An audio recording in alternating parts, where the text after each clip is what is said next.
Доброе утро! Мы рады всех приветствовать у экранов телевизоров. Это утро вместе с вами на телеканалах Якутия-24 и НВК Саха. Встречаем мы, Катерина Винокурова и Руслан Ачиров. Доброе утро! 26 января на календаре, середина недели, день недели, среда.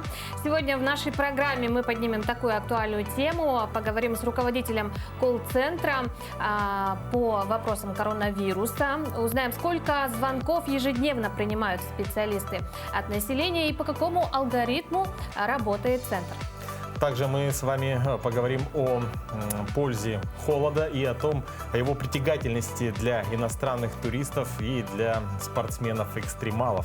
Не забывайте про средства нашей обратной связи. Это WhatsApp номер 8 914 273 4488. Пишите нам в любое время суток ваши вопросы, пожелания и, возможно, какие-то предложения. Ну а сегодня свой 61-й день рождения отмечает один из величайших хоккеистов всех времен и народов – Уэйн Грецкий. А в национальной хоккейной лиге Грецкий получил прозвище «Великий», так как за свою карьеру он установил более 60 рекордов. Но не только Грецкий сегодня отмечает свой день рождения, а с другими особенными датами и событиями этого дня знакомимся в ежедневной рубрике.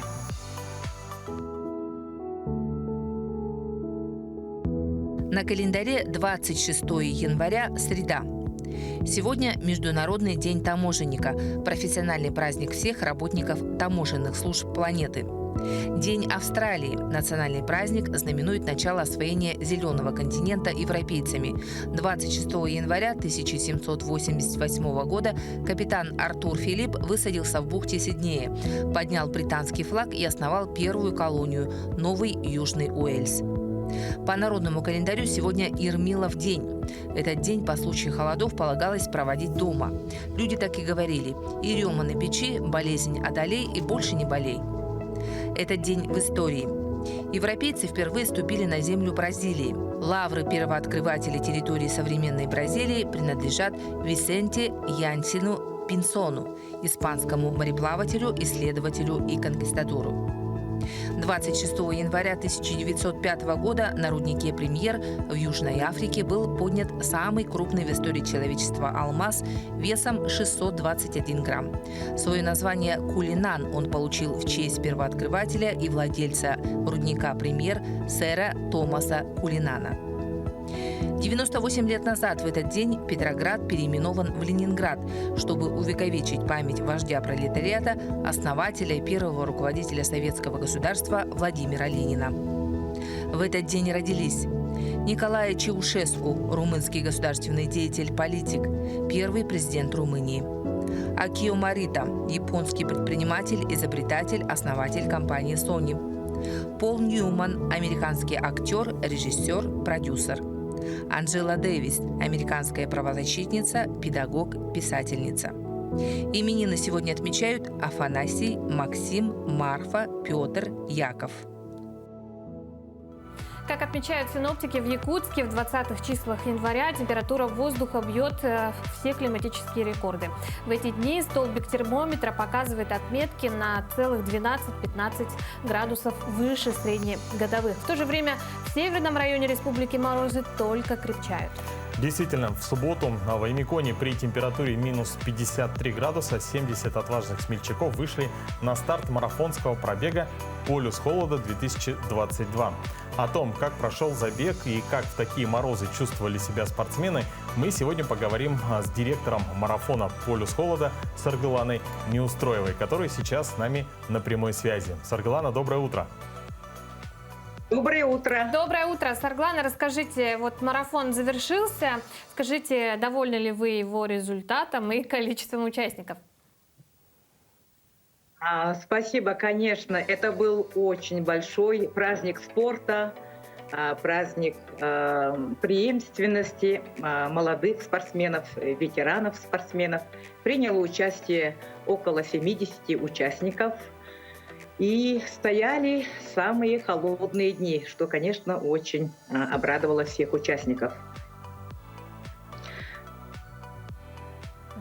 Да, скажите, в забеге мы знаем, что участвовали иностранные спортсмены. Вообще всем ли спортсменам удалось преодолеть дистанции? Да, те спортсмены, которые заявились на дистанцию марафона 42-195, с трассы сошел только один спортсмен. Остальные все добежали до финиша. Принимали участие с Белоруссии у нас Чаблытко Евгений Александрович. Его результат на дистанции марафона 4:42:22. Также наш гость, участник из Арабских Эмиратов Ахмед Аль-Касири. У него результат 5:38:36. Они хорошо прошли дистанцию. Ну, это очень хороший результат. Почему? Потому что так как погода стояла сверхнизкая, мы предполагали, что возможен и другой результат. Но отрадно то, что все 98% прошли дистанцию. Скажите, а участие принимали только взрослые туристы или были среди них еще и дети? По положению марафона могут принять участие от 18 лет и старше. У нас было 5 возрастных категорий. Это от 18 до 40, от 40 до 50, 50 до 60, потом далее до 70, и самая возрастная группа у нас от 70 и выше, где у нас приняло участие 7 человек. А кто был самый старший бегун? Кто был самым старшим спортсменом? Самым старшим бегуном у нас является Корякин Артур Георгиевич. Это ветеран спорта. Ему за 70 лет, боюсь ошибиться, но где-то 76 лет. Он является руководителем спортивного клуба «Джулур» несколько за последние десяток лет. Очень уважаемый наш наставник, руководитель, ветеран спорта. А самому молодому это Михаил Сивцев.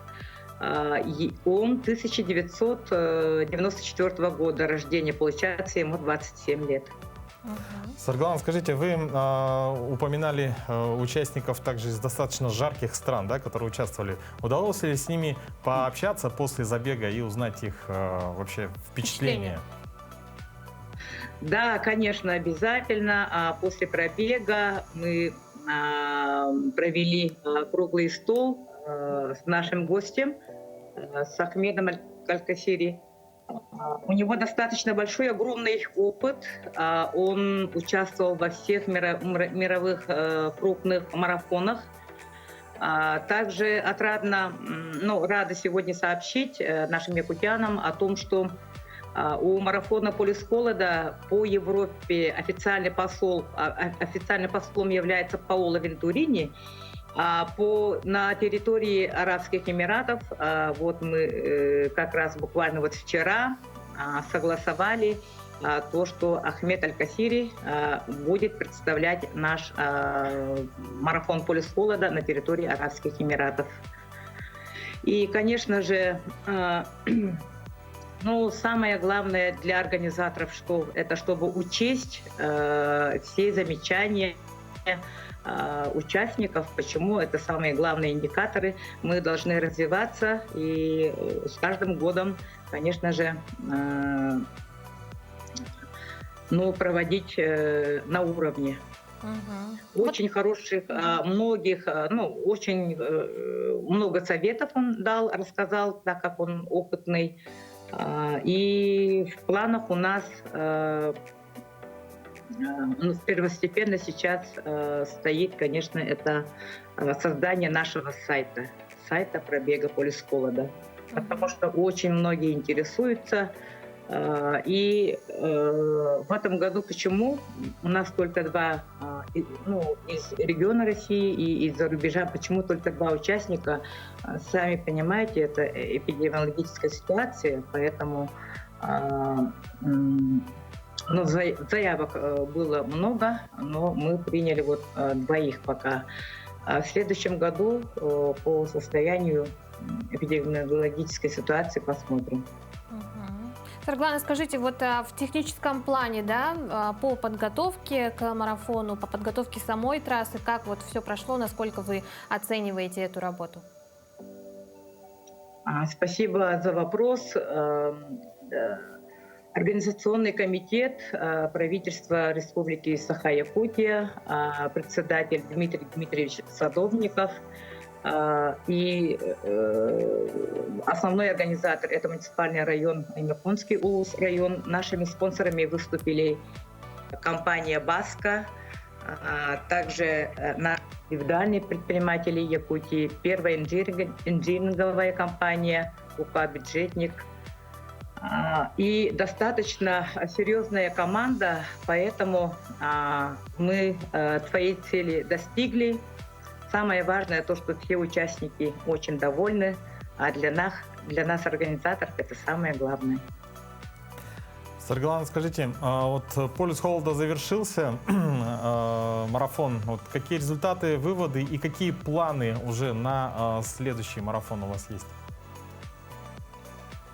Да, ну, мы, якутяне, например, да, якутянам достаточно довольны пробежать данную дистанцию. Почему?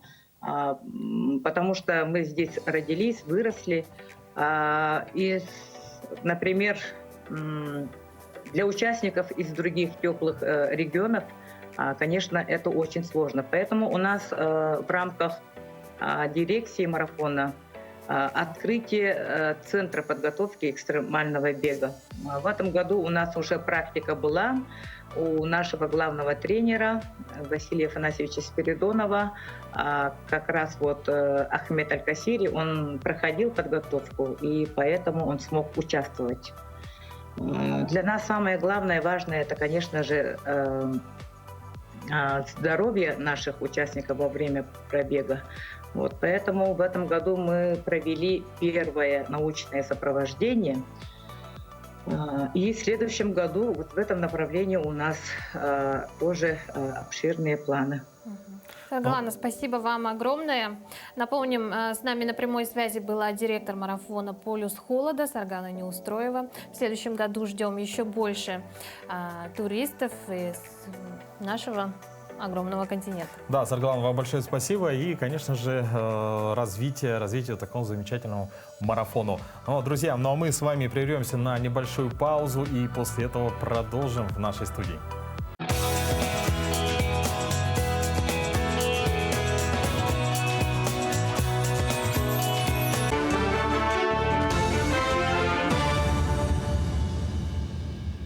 Доброе утро, в эфире новости. В рамках проекта «Чистый воздух» в 2021 году объем потребления природного газа в 12 городах России составил 82 миллиона кубометров. В будущем этот показатель увеличится, так как планируется повысить объем потребления природного газа в качестве моторного топлива. На сегодняшний день это экономически выгодно и экологично. В республике сейчас действует 23 автомобильных газозаправочных станций и 22 передвижных. Имеется также 8 газонакопительных компрессорных станций. К 2030 году их количество должно возрасти до 40. С 2022 года будет работать программа предоставления субсидий для техник, которые будут переводиться на газобаллонное оборудование, а именно на метан. По нашим расчетам, и сегодня мы готовы субсидировать до 90% затрат физических и юридических лиц на перевод техники на газобаллонное оборудование. Для этого с бюджета республики предусмотрено 24 миллиона рублей. Это только на перевод техники. Также с бюджета республики предусмотрены средства для субсидий на строительство газонаполнительных компрессорных станций в размере 20 миллионов рублей и на приобретение передвижных автомобильных газозаправочных станций в размере 4 миллионов рублей. 39 миллионов рублей из федерального бюджета направят на поддержку оленеводства в арктических районах республики в этом году. Средства будут направлять на приобретение передвижных домиков для оленеводов, на строительство кораллей и на обеспечение беспилотниками и квадрокоптерами. Отмечается, что поддержка будет оказываться представителям отрасли на территории 13 арктических районов Якутии, где насчитывается порядка 700 оленеводов. Бойцы студенческих отрядов республики смогут работать в 4 регионах страны в 2022 году. Отмечается, что упор будет сделан на строительные студенческие отряды. Более 600 ребят направят работать в промышленные предприятия. В прошлом году бойцы строительных отрядов приняли участие в строительстве жилых домов в Якутске, онкологического центра, круглогодичного лагеря «Полярная звезда», инфраструктуры промышленных месторождений в Мирнинском и Алданском районе. В отделы полиции обратились 4 жителей города Якутска, ставших жертвами обмана лжесотрудников банка, менеджеров псевдоброкерских бирж и лжеработодателей. Они обогатили мошенников на сумму 2,6 миллиона рублей. 992 тысячи рублей на несколько телефонных номеров отправила 56-летняя пенсионерка, которой мошенники от имени Сбербанка сообщили, что третьи лица оформили кредит на ее имя. Под диктовку аферистов женщина взяла несколько кредитов в разных банках и отправила все заемные денежные средства на так называемые безопасные счета. 65-летняя женщина и 73-летний пенсионер решили инвестировать в акции, но в итоге отдали мошенникам более 1,5 миллиона рублей. А 21-летний студент попался на удочку мошенников, предлагавших заманчивые перспективы удаленной работы. Под видом работодателя в мессенджере ему предложили высокооплачиваемую вакансию, не требуя никаких специальных навыков. В итоге потерпевший перевел почти 30 тысяч рублей. Сразу после этого мошенники заморозили счеты и перестали выходить на связь.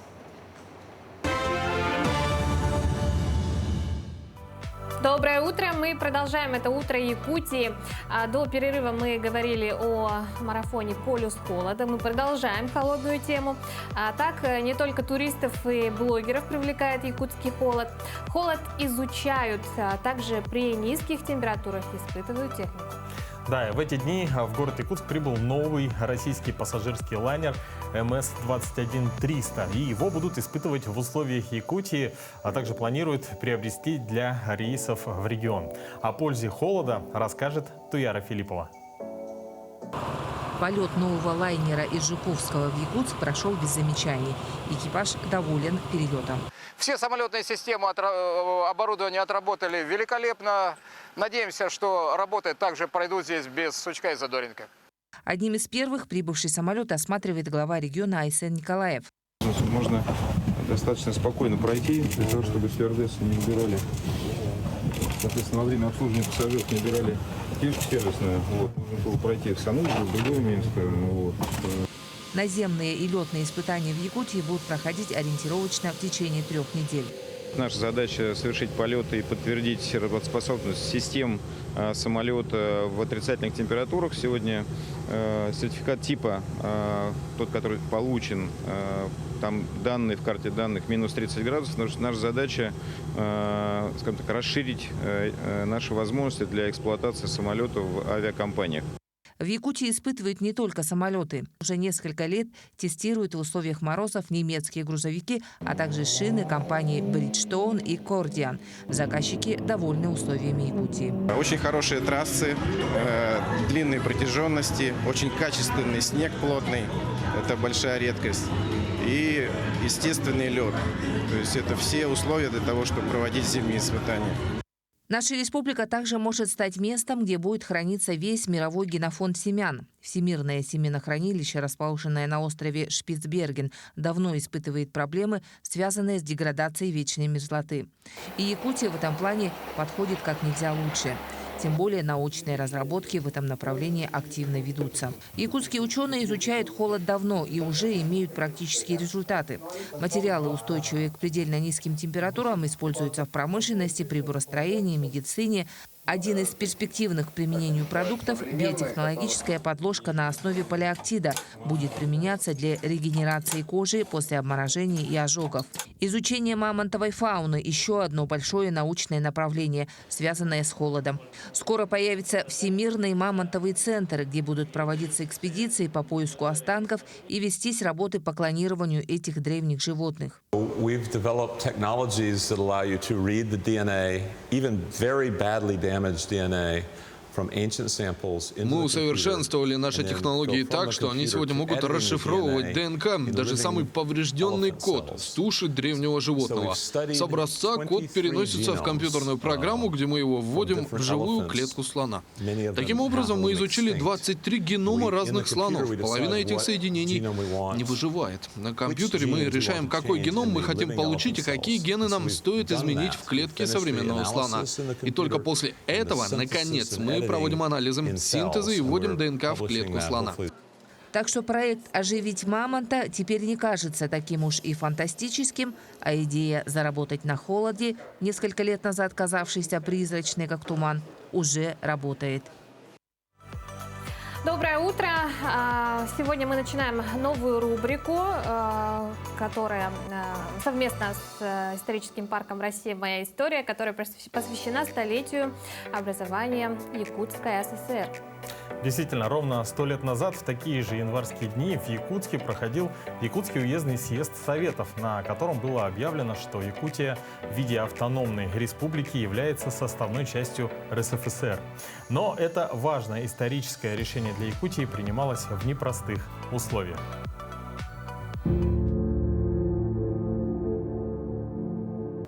Доброе утро, уважаемые телезрители! С этого года мы начинаем цикл передач, посвященных столетию Якутской ССР.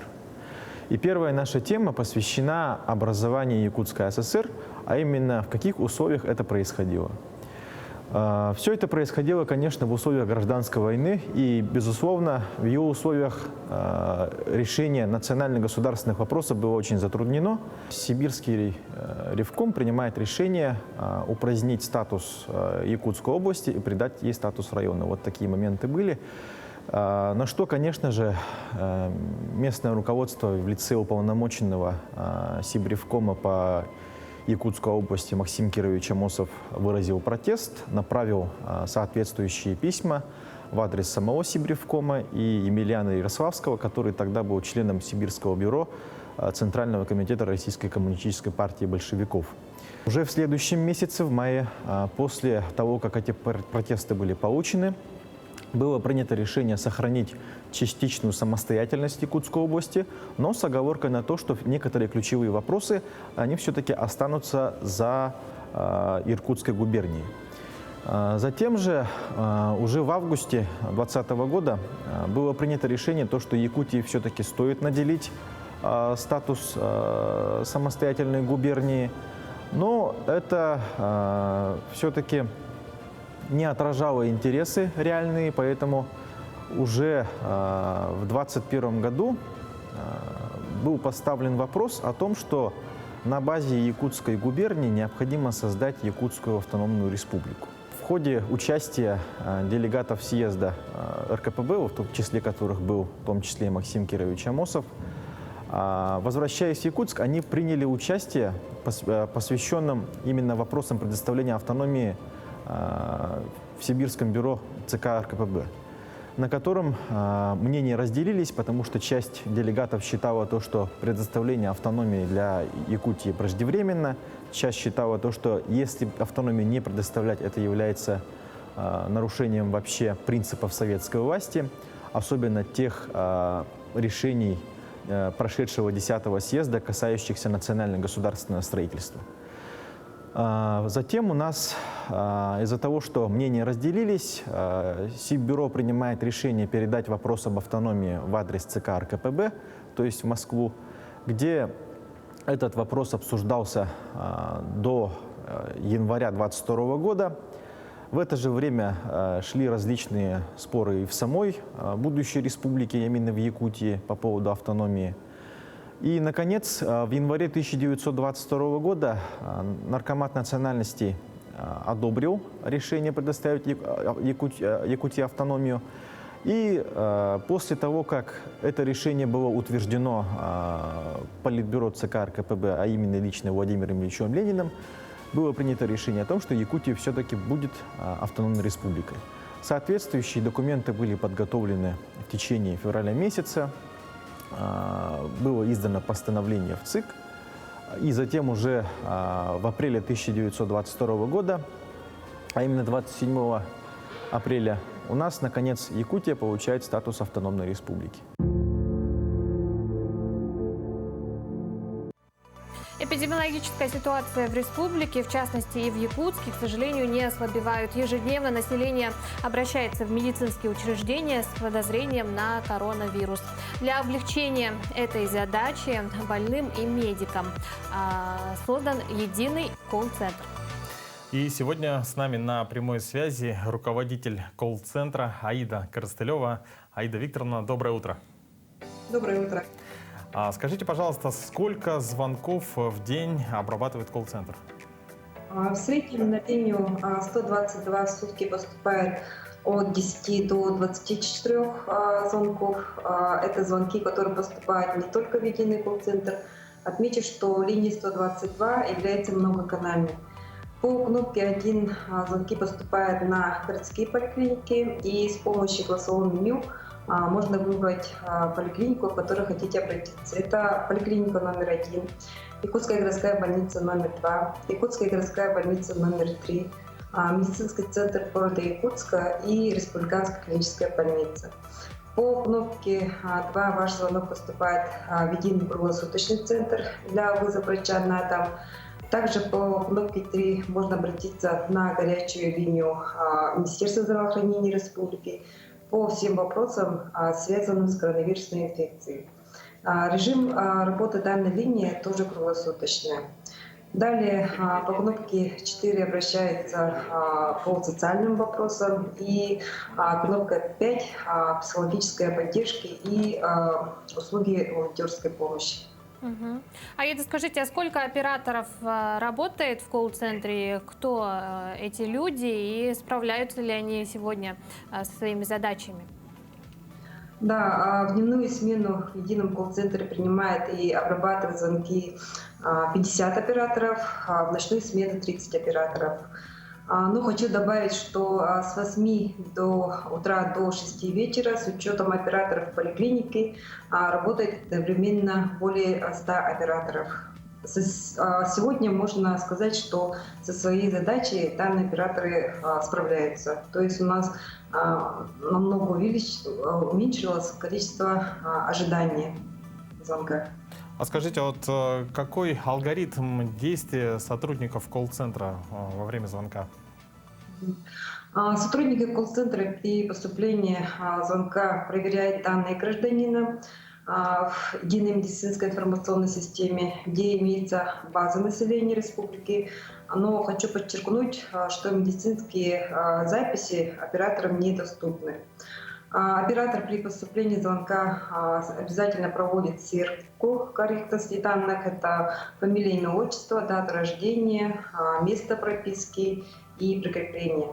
Далее уточняет, по какому адресу хочет оформить вызов, и формирует заявку, которую тут же видит медицинская организация. Аида, скажите, колл-центр создан совсем недавно, единый. Все ли сегодня налажено? Насколько? Может, что-то еще нужно доработать?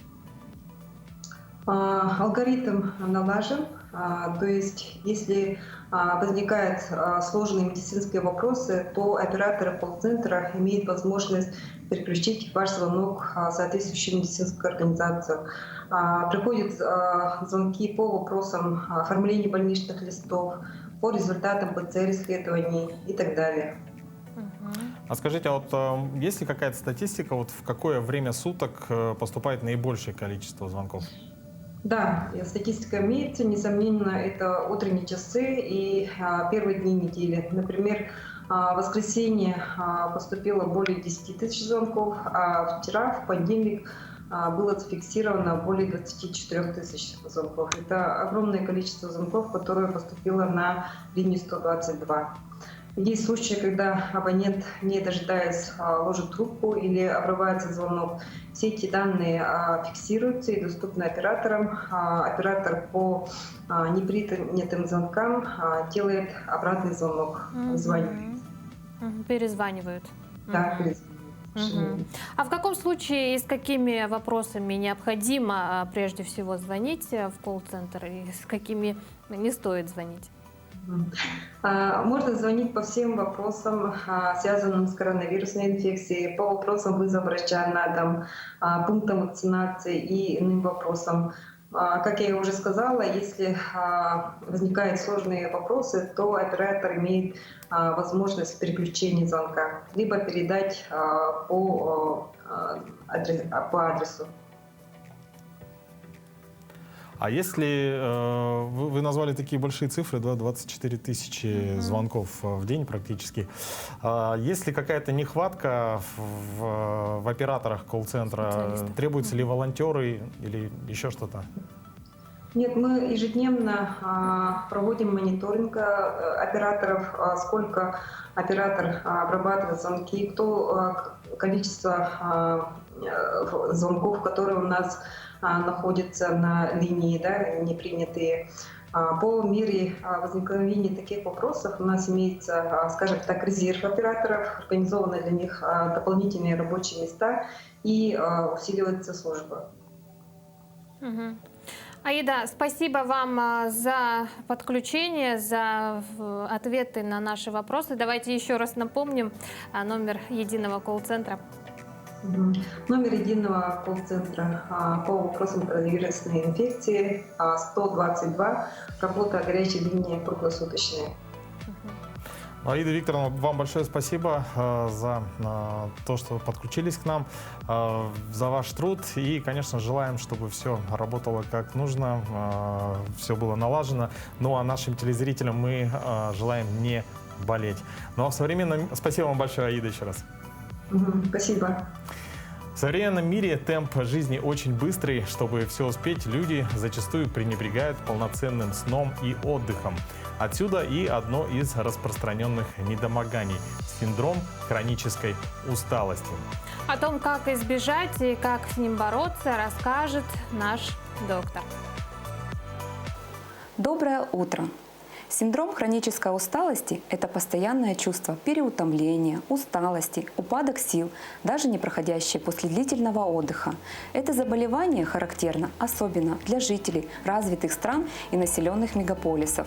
Особенно заболеванию подвержены люди среднего возраста, так как в этом возрасте они наиболее работоспособны, стремятся к карьерному росту, к успеху и возлагают на себя непосильные нагрузки. Главной причиной возникновения синдрома хронической усталости является постоянная психоэмоциональная нагрузка на нервную систему.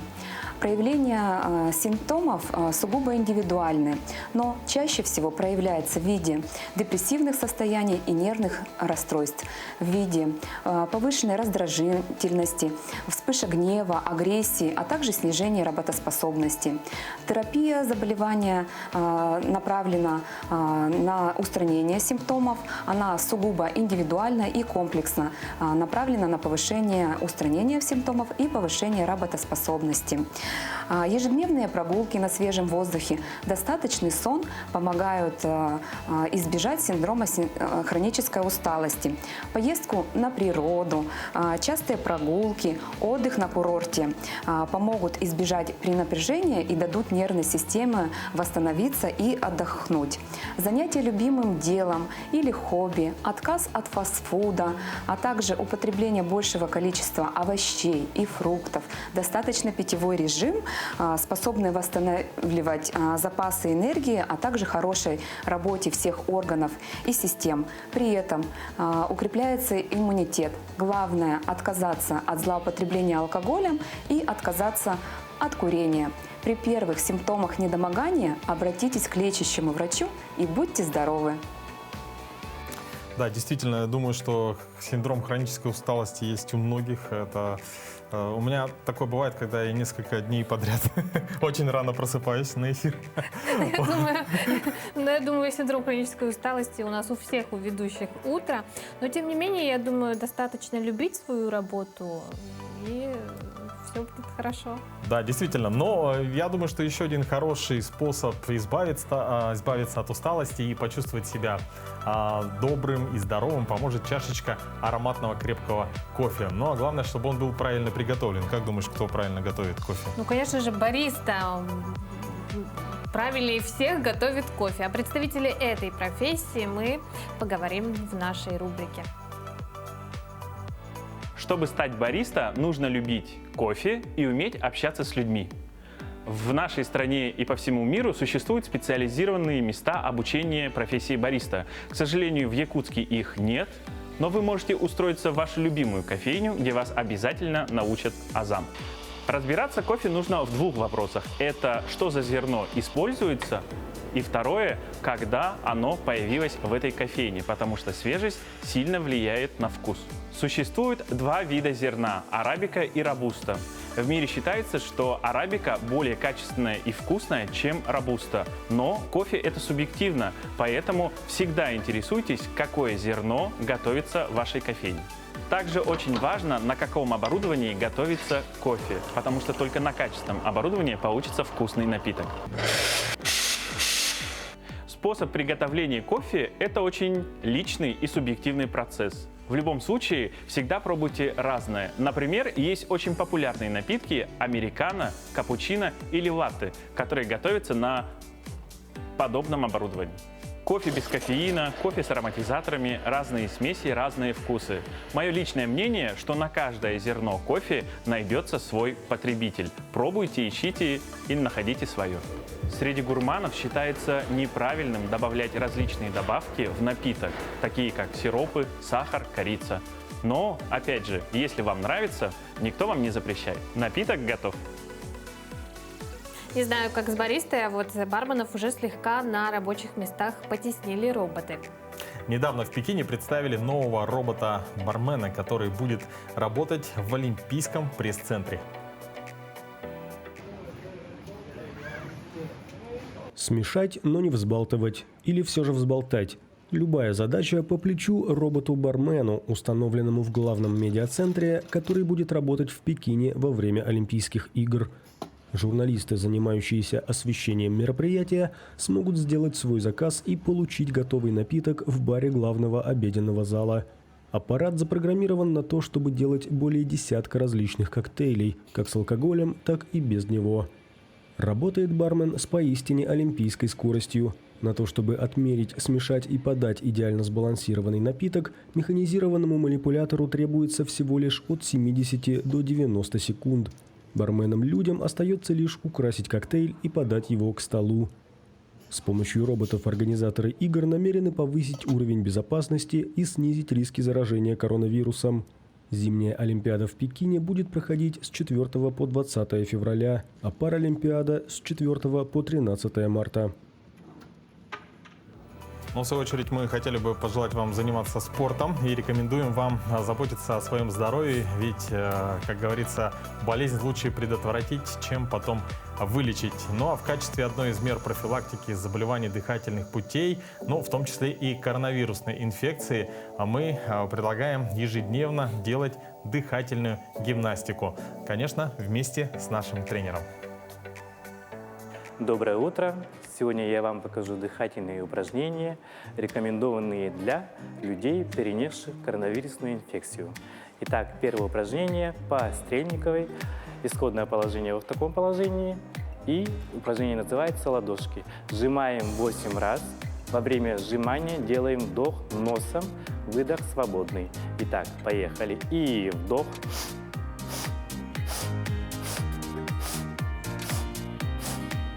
8 раз, повтор 4 раза. Следующее упражнение. Ладони в таком вот положении и называется «Обними плечи». То есть 8 раз вдох и поехали. И вдох.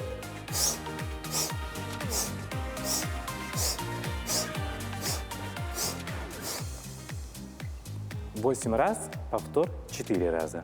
Хорошо. Следующее упражнение – погончики. Исходное положение в таком положении. И руки идут вниз, ладошки раскрываются. Поехали. И вдох.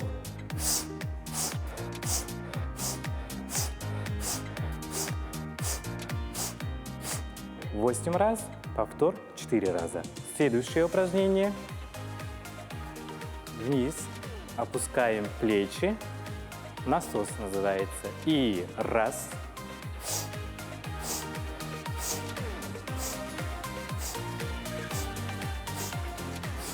Также 4 раза подхода.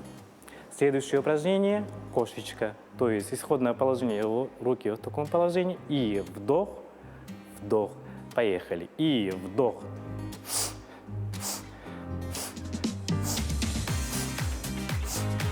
Восемь раз, повтор 4 раза. Эти упражнения повышают уровень кислорода в организме, также повышает иммунитет, кровообращение и обмен веществ. Рекомендовано ежедневное занятие этими упражнениями в течение 3 месяцев.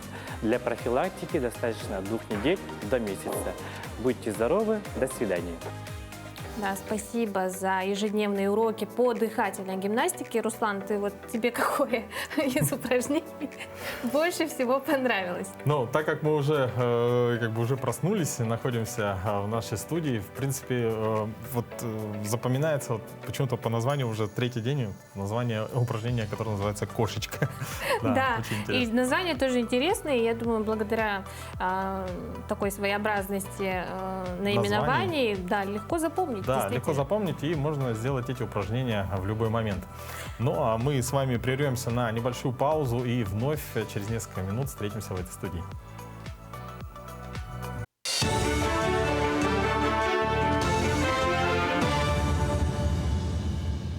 Доброе утро, в эфире новости. На заседании оперативного штаба глава Республики Айсан Николаев поручил правительству оказать первичному звену здравоохранения всю необходимую помощь. Амбулатории, поликлиники, участковые больницы должны быть обеспечены лекарствами, транспортом. При необходимости в них должно быть увеличено количество работников колл-центров. Также Илдархан призвал усилить темпы вакцинации и ревакцинации во всех муниципальных образованиях, оперативно проводить тестирование при симптомах заболевания, а также переводить сотрудников на дистанционный формат работы. Помимо всего, он поручил взять на контроль исполнение плана дополнительных мер для борьбы с новым омикрон-штаммом, изучить и принять в работу результаты проведенной экспертизы качества медпомощи, оказываемой больным. Между тем, подготовка к вакцинации против COVID-19 несовершеннолетних в республике продолжается. В Алданском районе будут организованы 3 специализированных пункта – в Алдане, в Тамоте и в Нижнем Куранахе. В первичном кабинете Алданской детской консультации установлена морозильная камера и подготовлены холодильные сумки для транспортировки препарата. Участковые педиатры составляют списки несовершеннолетних. Вакцинация будет осуществляться по отдельному графику. Врачи, медсестры и фельдшеры рекомендуют вакцинироваться. Последствия коронавируса могут быть очень серьезными. Большой процент осложнений составляет аутоиммунные заболевания и мультисистемный синдром. Детям с 12 лет прививка будет составляться с согласия законных представителей, а с 15 лет решение об иммунопрофилактике подростки могут принимать самостоятельно. О вакцинации против новой коронавирусной инфекции с 12 до 17 лет пока формируем списочки. Согласно санитарного приказа у нас есть положение, как она должна храниться, как должна транспортироваться. Поэтому вакцины пока в наличии нету, но мы уже готовы. К другим темам в центре внимания агросектор. В Москве стартовала масштабная выставка «Агрос-Экспо-2022». Это авторитетная отраслевая площадка для профессионалов животноводства и кормопроизводства России и стран ближнего зарубежья. На выставке ожидаются более 300 участников из 25 стран мира. Нашу республику представят сразу несколько фермерских кооперативов. Наряду с выставочной экспозицией посетителей «Агрос» традиционно ожидает обширный обширная и разносторонняя деловая программа. Более 50 мероприятий разного формата по наиболее актуальным вопросам в молочном и мясном скотоводстве, птицеводстве, свиноводстве и других направлениях животноводства. Традиционно в рамках форума состоится и 9-й Всероссийский съезд сельскохозяйственных кооперативов. Его главной темой в этом году станет развитие малых форм хозяйствования на селе. В преддверии выставки эксперты отметили главные задачи отрасли. Перед отраслью сельского хозяйства страны стоят огромные задачи. Прежде всего, решить продовольственную безопасность страны, обеспечить сегодня уже рост экспорта продукции сельского хозяйства на мировой рынок, решение социальной задачи, связанной с занятостью сельского населения и, соответственно, повышение доходности селян, ликвидации бедности и улучшение комфортности проживания в сельской местности. На этом все. Хорошего дня.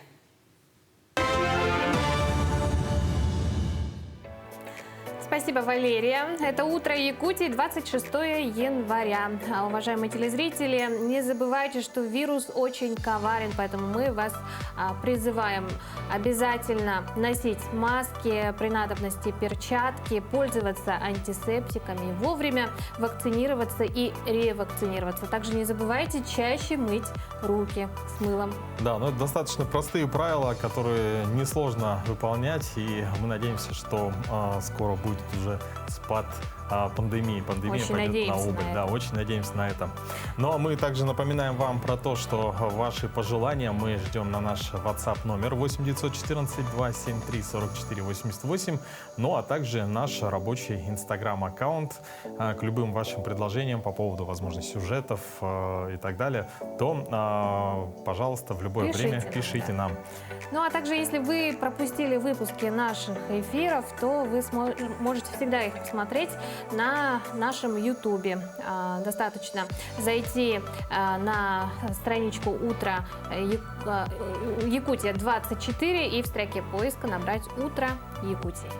Ну а испытать новые эмоции при созерцании оживших картин Леонардо да Винчи предлагают организаторы выставки The Genius Immersive Experience, которая откроется в Берлине. Билет на сайте экспозиции для взрослого стоит почти 25 евро, то есть около чуть больше 2000 рублей. Не только дотронуться до работ Леонардо да Винчи, но будто очутиться внутри них. Это станет возможно на выставке, которая в пятницу откроется в Берлине. Цифровое шоу, развернувшееся на площади 3000 квадратных метров, приглашает посетителей на час затеряться в мире гения Средневековья, увидеть витрувианского человека в движении и понять, как представлял космос ученый. На выставке две самые известные картины в мире искусства «Мона Лиза» и «Тайная вечеря» оживают благодаря высоким технологиям.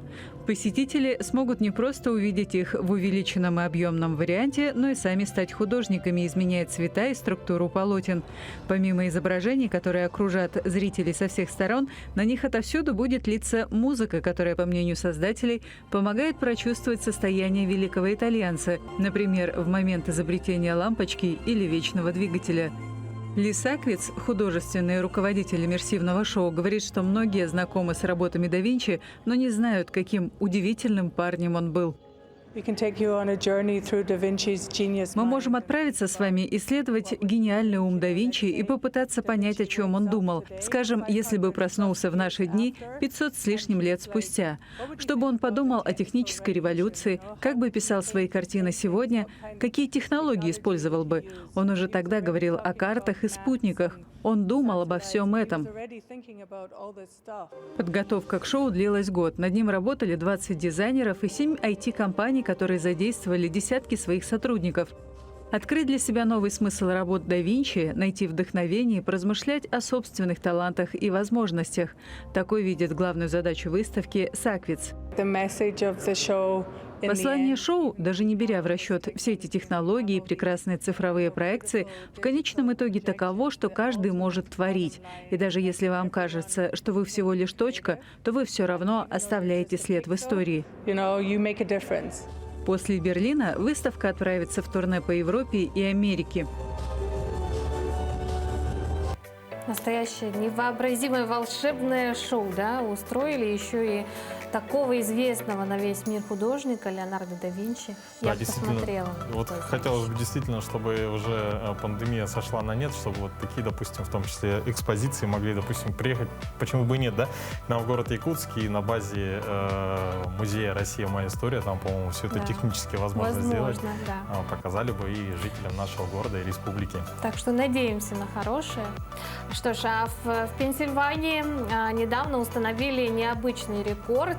Там собрали более 52 тысяч мягких игрушек. И все это в течение одного хоккейного матча.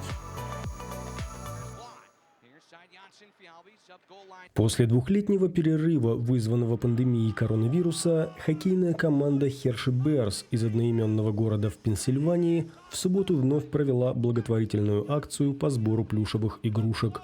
По традиции мероприятие проходит во время матча. На этот раз спортсмены встречали Hartford Wolfpack из штата Коннектикут. Когда хозяева забивают первую шайбу, зрители начинают бросать принесенные с собой игрушки на лед. Уже в первом тайме счет открыл Аксель Йонсон Фьелби, после чего на арену обрушилась лавина из плюшевых зверей. В матче был объявлен получасовой перерыв, чтобы игроки успели убрать с поля все собранные игрушки.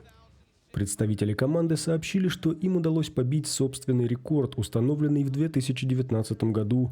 Тогда им удалось собрать 45 650 игрушек, а на этот раз 52 341. Все плюшевые животные самых разных размеров и цветов будут распределены между 25 местными благотворительными организациями. Игра закончилась победой Hershey Bears со счетом 5-0. Очень интересная, необычная традиция, огромное количество игрушек. В игрушках, я думаю, даже вот взрослые мужчины, спортсмены, как дети себя чувствуют среди такого огромного количества. Да, я представляешь, кто-то смотрит, ребенок увидел такой и стал хоккеистом из-за этого сюжета. Представляешь, как зрители соскучились по хоккейным матчам. Что ж, наш час пролетел, как и всегда, я думаю, незаметно. Очень надеемся, что вам было интересно и полезно с нами. По мере возможности не забывайте соблюдать режим самоизоляции. Если вы почувствовали признаки ОРВИ у себя, у своих родных, то обязательно обращайтесь в единый колл-центр, о котором мы сегодня говорили, по номеру 122. Ну и, конечно, берегите себя, своих близких, будьте здоровы. Мы желаем вам самого бодрого утра и хорошего дня. Ну и, конечно, увидимся завтра. Обязательно. Доброго дня.